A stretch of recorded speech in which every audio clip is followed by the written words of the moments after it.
Welcome to the Blogger Genius Podcast, brought to you by Milo Tree. Here's your host, Jillian Leslie. Hello, everyone. Welcome back to the show. I am recording this intro on March 13th, and the world has turned upside down. There's so much uncertainty. I don't know when we're going to get onto the other side of this, but I wanted to share the way that I'm thinking about it. Am I scared? Of course. Do I feel unease? Absolutely. So what I've tried to do over the last couple days is to work on the things in our businesses that have been on my to-do list for a long time. I've been getting many fewer emails. I think that things definitely are slowing down in terms of requests and things like that. So I'm able to dig in on things that I can control, because there's so much I can't control right now. So I can hold my family tight, and I can also try to use my business as an outlet for all the emotions that I'm going through. So I don't know if that's helpful. Hopefully it is. If you want to email me about how you're dealing with this time, I would love to hear it. Email me at jillian@milotree.com. Now, for today's episode, I have something special. I recorded an episode that's just me, and David and I, are in the midst of teaching our coaching group, and we are loving it. We love the people in it.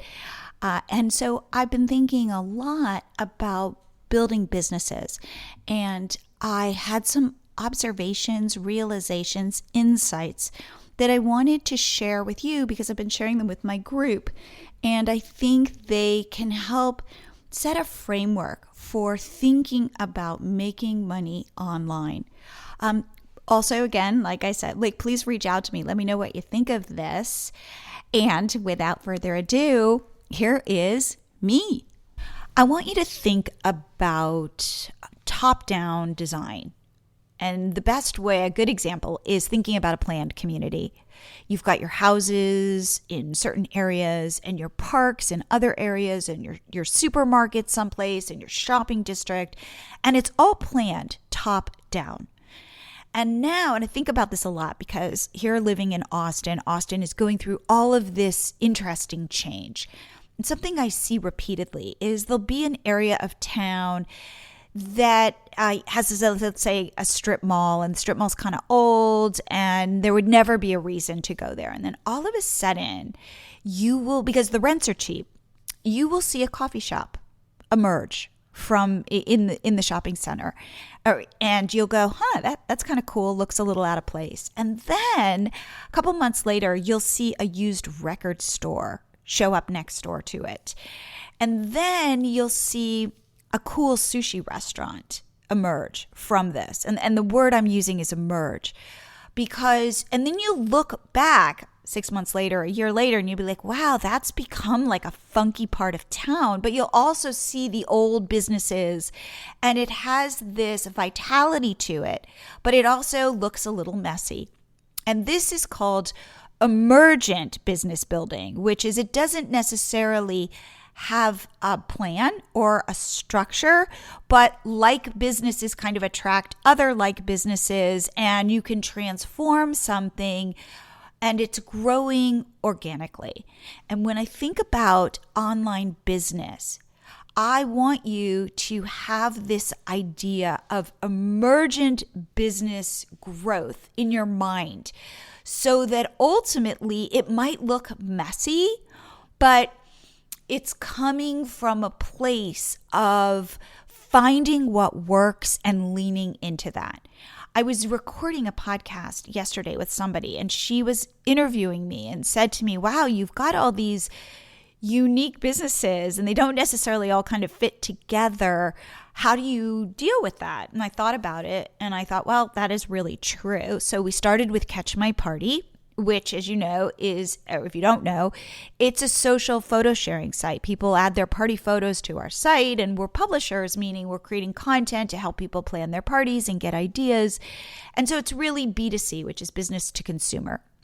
And then David, not because we thought this would be a business, but David built a pop-up for us that grew our Pinterest followers. And when it worked really well, we stepped back and we said, if it works really well for us, maybe it would work for other bloggers.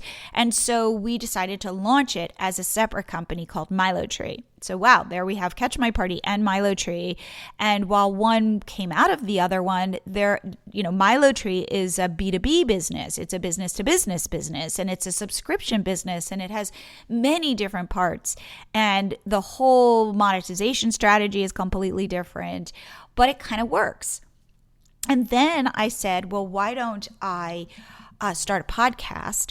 Because in truth, I love podcasts, and I really feel like I understand the medium of podcasts. And because somebody had said to me, gosh, MiloTree feels a little cold, like a little corporate. It's a widget. It's a piece of technology. And I thought, that's probably true.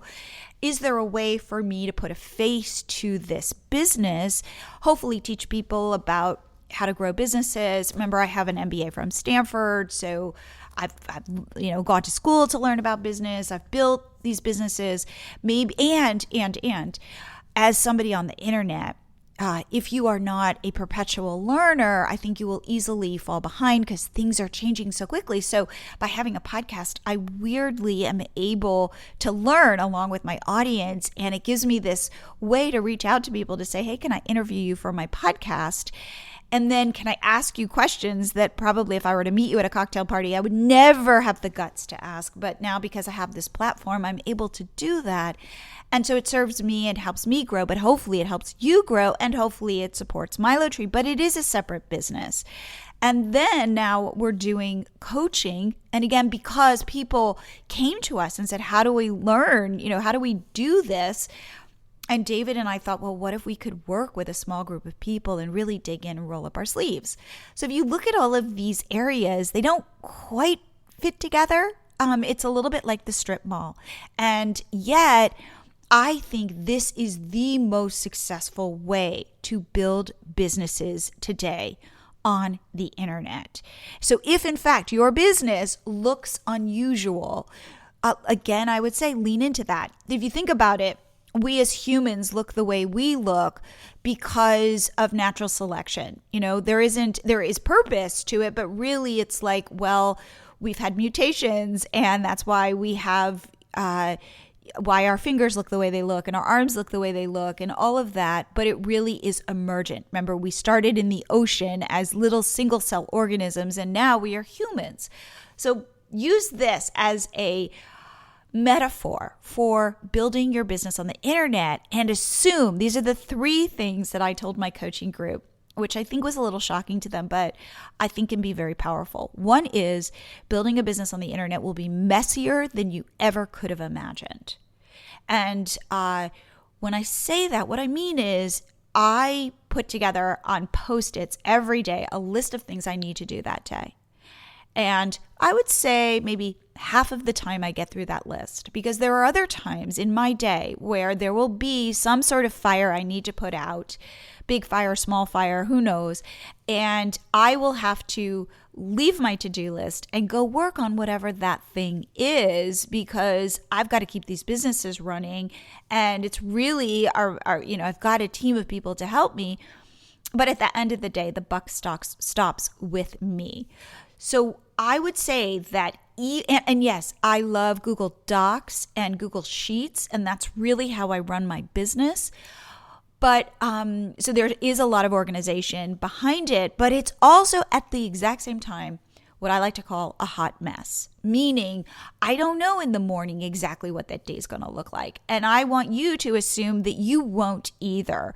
So you set yourself up with some goals and maybe a list, but you also hold that lightly because you do not always know what your day is going to look like. And the more we can do that, the better. So back to emergent business building, it doesn't mean not having a plan. It means having a plan and a hypothesis, but holding it lightly, because what you are trying to do is test whether what you think is true is actually true. And the way that you will know this is by your audience. Are they showing up? Are they buying what you think they're going to buy? Are they behaving in the way in which you thought they would? So if in fact they are not, that means, oh, okay, I need to change my strategy. And see if you can attract the people who you think are the right people in the right way. So it's continually pivoting with an overarching plan. But again, it is a plan that you are willing to change. Like write that plan down in pencil, but fill it out so that you know the direction you think you're going to go in. And so this is my next piece of this is what I teach my group. My next piece of advice. I want people to be doing B- work. And what I mean by that is because you are continually pivoting and trying, you cannot do things perfectly. And if you are shooting for an A+, you are never going to build your business. So I want you to be posting stuff that's slightly embarrassing, that isn't completely finished, that's rough around the edges, because your job as an entrepreneur is to be learning. And if you're putting your authentic self out there, the people who you want to attract will be attracted to you. And so what I say is building businesses on the internet, I want B- work, and I want you therefore to start to be okay with being in discomfort. And that's interesting as well, that building businesses on the internet is also a great way to push yourself in ways you would never have imagined, nor in ways in your normal life that you would ever do. But I want to say discomfort is part of the plan. And if you are feeling uncomfortable, you're in the right direction. And that might be putting your face out there. It might be not crossing every T and dotting every I. It might be that you've got typos in your blog post, that things are a little wonky, I always say this, that a lot of my business is kind of patched together. My whole podcasting setup, I've kind of hacked it together and it works, but it's not elegant. So elegant solutions tend not to, if your solution looks elegant, you're either incredibly successful or you're too focused on your solution. So I want you to, for example, in your business, do stuff that doesn't scale. Do stuff where you're getting on the phone with somebody. And eventually, if you've got thousands of customers, you can't get on the phone with them. But if you've got 5 customers, you can get on the phone with them. So in the beginning, I want you to hack together stuff and do a lot of things that do not scale. So my 3 words are messy, uncomfortable, and B-. And I want you to take that to heart. And the other thing that I teach my group, by the way, if this sounds interesting, you want to come learn with me, please, we'll be doing this again. So join my next group. But I want to teach people how to get out of their own ways. And one powerful thought is this: building a business today, I want you to put yourself front and center. I want it to be your business. I want people to have a relationship with you. Because, and David and I were talking about this last week with our group, there are too many people on the internet who are creating content farms. You go to a site and it kind of doesn't feel real, but you know that somebody in some country somewhere have put up links because they want to monetize this, and it doesn't feel authentic. And people can smell that. So what I want you to do is build a business that is authentic and where you are the being behind it, the person behind it, the expert behind it. But here is the interesting piece. I do not want it to be about you. I want it to be you focused on helping other people solve their problems. Because the truth is, and I say this to my 13-year-old daughter all the time, people don't really care about you. They care about themselves. So if I can be Jillian, but I could be hopefully providing value even in this episode, then you feel a connection to me, but I'm not, but really it's about you. So your business, while it is your business and people will hopefully get to know you, it's really what you can do for somebody else. So unless I'm a celebrity, I mean, I'm sure you guys like me and but you're not really that interested in stuff that's going on in my life that can't necessarily improve your life.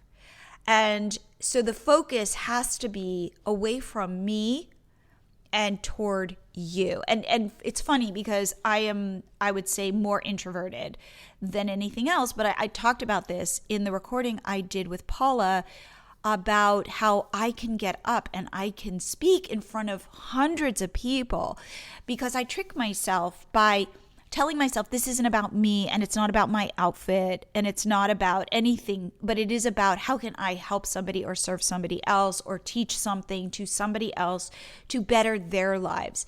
And if I feel like I am bettering somebody else's life, it is so worth it to me that I'm able again to get out of my own way. I wanted to take a quick break to talk about how, as bloggers and online entrepreneurs, the landscape is always changing. What you want to do today is really direct your visitors and your customers to where you want them to go. I'm excited that we launched as part of MiloTree. So not only can you grow your social media followers on Instagram and Facebook and Pinterest and YouTube and get people to subscribe to your list from your pop-up, but we have another pop-up that we just launched, and it's a custom link pop-up. What that means is if you want people to see a certain piece of content on your site, you can link your pop-up to that piece of content, put an image in the pop-up so that when someone comes to your site, they'll be directed to go see that. Now, let's say it's a piece of a sponsored post and you want to get eyeballs on it. That's a great use case for the pop-up. Let's say you're selling a product and you have a landing page or a sales page. You can link this pop-up to that. Let's say you're really psyched about your TikTok account. Go link the pop-up to your TikTok account. Wherever you want it to go, you can. And therefore, you start to gain control of your audience's path. Head to milotree.com, get your first 30 days free. You'll see the custom link pop-up. Also, you have access to all the other ones. But I think this is a game changer because I think we are going to see over the next 6 to 12 months a real shift in how people make money online. If you have any questions, reach out to me at Jillian@milotree.com. And now back to the show. The reason why these are emergent businesses is you are a miner and you are mining for gold and you do not know where the gold is hidden. It's in the hills somewhere, but you got to get your pickaxe out and you've got to start chipping away. And and this is the idea of you put something out there, you have a plan, you see how people respond to it. And if they are not responding, you say, okay, there's no gold there. I'm going to go someplace else, hopefully related to where you are. And you start mining someplace else and you start seeing where you can get traction. So in many ways, your job is to put out B- work and then step back and look and listen and look with your eyes, look with your analytics to see where things are percolating up in your business, like bubbling just a little bit. And then you want to go a little deeper and dig a little deeper and see if you can find something that somebody else hasn't quite discovered. A lot of times what happens is somebody creates a very successful business and then everybody piles on and thinks, oh, if I do the exact same thing this person did, it will work for me. And I'm going to tell you that most of the time that won't happen because for whatever reason, it's the combination of that person at that time doing it exactly their way that has led to their success. and your success will look different. So you want to take trends and things. I interview lots of people who've been successful building businesses in a whole host of ways, and hopefully you can be inspired by what they're doing. But my bet is if you did it exactly like they did, you would not get the results that they have gotten. So therefore, I want you to recognize your special sauce, and it's an equation of who you are, what you're building, how you're building it, what is going on in the world at this time. What are the algorithms doing right now? Are they going to help you? Are they going to hurt you? So just know it is it's messy and it's uncomfortable. And and if you can be okay in that, because most people can't handle the mess. Most people can't handle the discomfort, but if you can, you've got a leg up. The other thing I wanted to talk about is this idea of keeping your eye on the prize. So if your goal is to create a business that will bring in income to you so that you can go have the freedom and the life you want, then you need to put that front and center. And I've seen too many entrepreneurs get caught up in something like, well, my Instagram follower number is growing. And they're weirdly getting some dopamine hit as their follower numbers are growing, but they have not necessarily connected the dots on how follower numbers growing equals money, equals monetizing, because somehow they're caught up in this, I would call it ego stroking, or people telling you you're good or you're okay and people like you. And I want to say no, that you need to acknowledge that that's what you're doing, like you're working toward this goal and you think you're achieving it, but the real goal is to make money, and you're not thinking about that because you're telling yourself, well, I will monetize this when I get to 10,000 followers on Instagram so I can get the swipe up feature, and that's going to put my business on the map. And the truth of the matter is that it won't, because there needs to be strategy at every single step. And I ask people all the time, well, why are you doing this? Why are you growing this platform? And I want to see how they've connected the dots to ultimately making money. So I am not embarrassed about making money. I think it's amazing that we can make money on the internet, but the money's not just going to show up. I'm not going to hit 10,000 followers and all of a sudden money is just going to be flying in my direction. It doesn't work like that. You've got to, again, step back.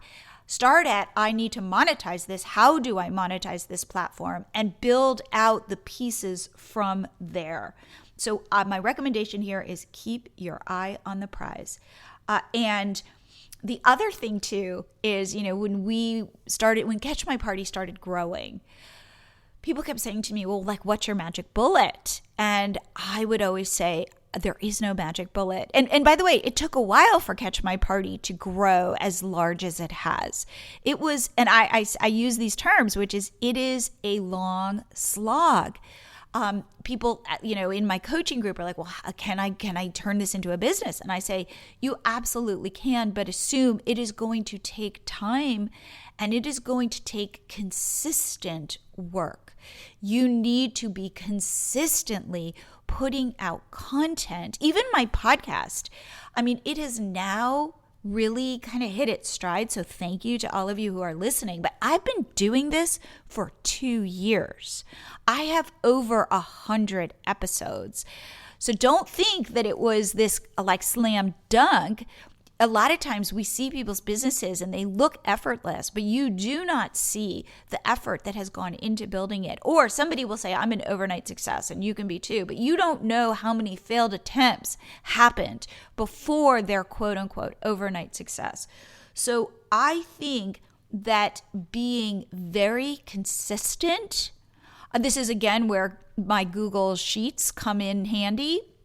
and making sure that you are delivering B- work consistently, you will be in a much better place than if you are doing A+ work sporadically, or you are only creating content, sharing stuff on social media, in your email list, like shouting out what you're doing. If you're only doing that sporadically or when it hits you to do, I can't say that you will build a successful business.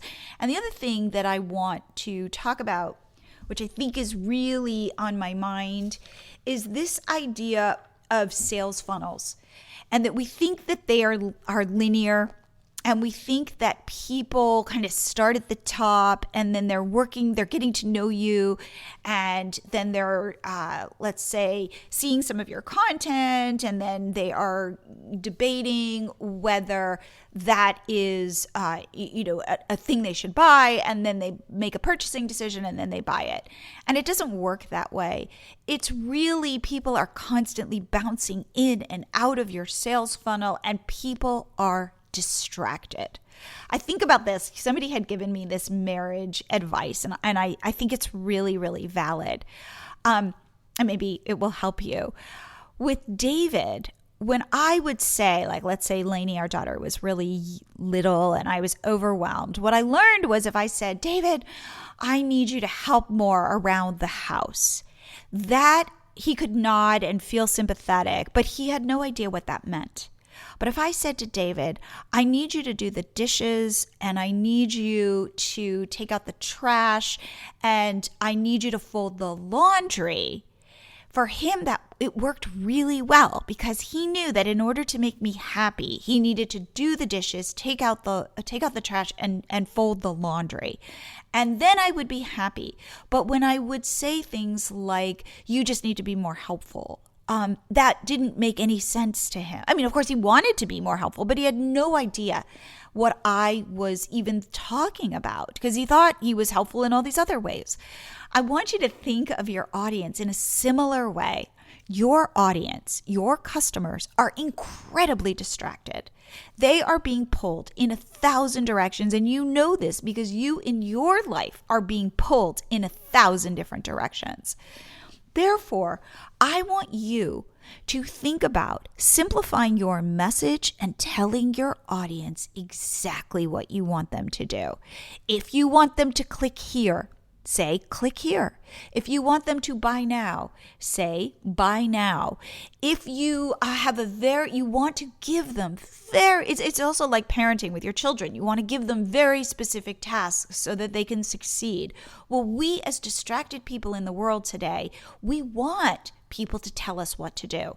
So I want you to be more aggressive in directing your audience in what you want them to do. If you want them to buy, you say buy, and you believe in that purchase. You know you're providing value. You do not beat around the bush. And if you have one link that you want them to click, you put that one link in your email or in your blog post. Maybe you put that link multiple times, but it should just be one link to one thing. Do not send them to 40 different things and have them choose. You choose for them. It's funny. David and I have this philosophy for Milo Tree, which is we know our customers, and many of you are, our customers are busy entrepreneurs who are dealing with the mess, the uncertainty, the discomfort, all of the stuff that they have to do.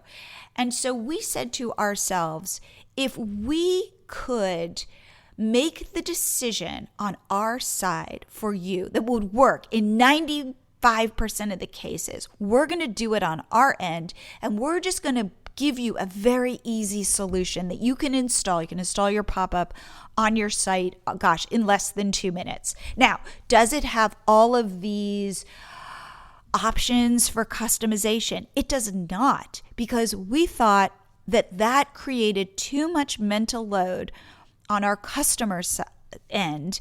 And if we could take that decision away, we were happy to.